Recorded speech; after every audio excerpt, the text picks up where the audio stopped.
Welcome to tonight's 5 on 5. The guest is Ashley Dubyer. She's with the Rogue Valley Fire Prevention Co-op. Thank you so much for joining me. Absolutely.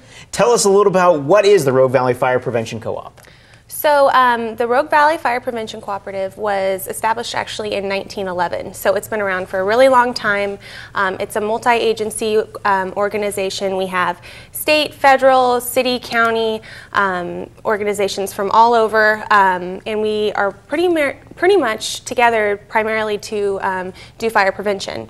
And that's hosting different events, going to the fair, going into schools, doing Smokey Bear teaching, collaborating with the Oregon Department of Forestry. So it's really a lot of how the local community learns about fire prevention.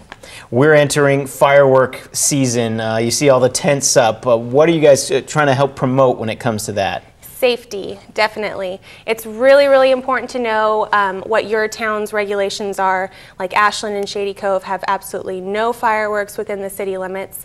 And so it's really important to know what that is.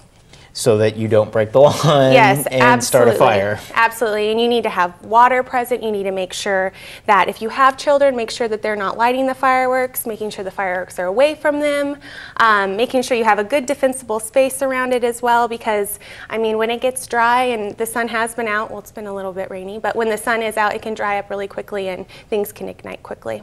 What are some of the other tips that when you just start with fire season, especially maybe someone who's just moved to the area, who's never lived out kind of in Southern Oregon in the wilderness, that you might give them? We get a lot of people moving to the Medford area or Jackson County to retire, and so some of them don't know that we are actually #1 in the state for wildfire. So it's really important for them to create what we call defensible space, and that is clearing dry and dead vegetation from around your home. You know, you're cutting your grass to make sure it's under 4 inches. You're cleaning off your roofs, limbing up trees, cleaning out your gutters.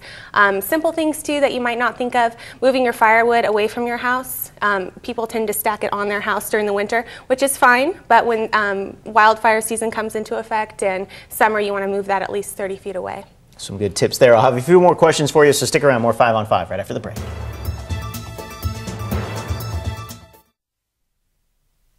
Welcome back to the 5 on 5. The guest is Ashley Dubyer. She's with the Rogue Valley Fire Cooperative, spokesman for the Rogue Valley Fire Prevention Cooperative. We've been talking about a little about how long you've been around and some of the things that you do in the community and some defensible space tips. But also, when someone sees a fire, a lightning strike, or someone else starting a fire, what are some of the things that the steps they should take? Well, absolutely, without fail, always call 911, whether it's a water dog or it's, you know, some evaporating water, or if it is smoke, we don't care either way. We have engines on 7 days a week now, and that's why we're here. We'll always send an engine out to go and investigate.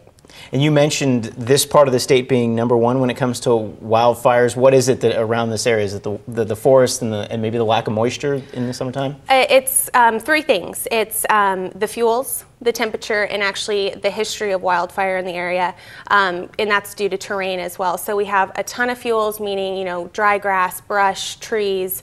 A lot of that dries out quickly because we do get 90-degree, 100-degree weather in the summer, and then, you know, all that combined together, low humidity in the summer as well, it can lead to wildfires. And also, I'm sure when you're heading out camping, which is big around here, to check the posted signs or campfires and those sorts of things, because that can be a big one that starts them. Right, absolutely.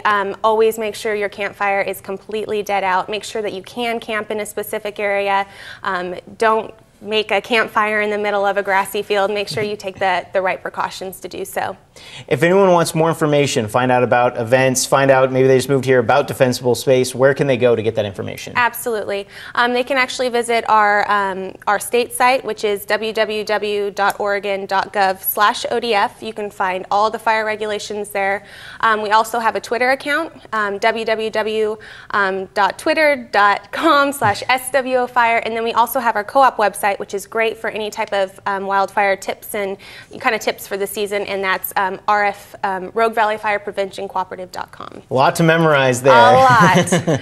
Well, thank you so much. We're hoping that this is a relatively quiet fire season for everyone, and that people take you up on these tips and learn information. Absolutely, and come visit us at the fair. We'll have a fair booth this summer at the Jackson County Fair, the 17th through the 21st, so make sure to come and check us out. All right, thank you, Ashley, very much for joining me. Appreciate it. That's it for the 5 on 5. More news right after the break.